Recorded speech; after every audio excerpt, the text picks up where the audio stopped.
求道免下地狱报道啊，因为有请三官大帝，拿着表文到天堂挂号，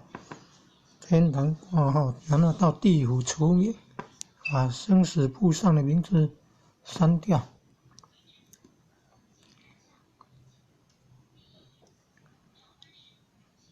所以就说将来超生流死。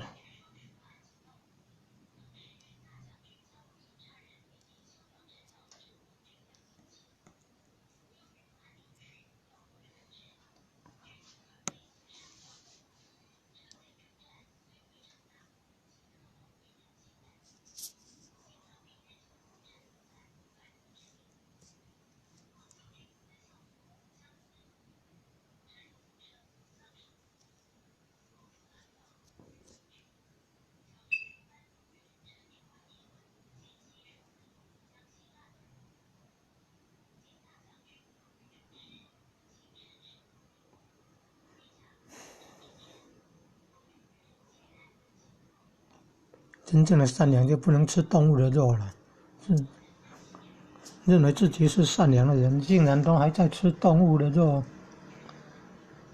人应该要有民如同胞，物我一，万物都是我的同类那种爱心啊，不能再杀生食动物的肉啊。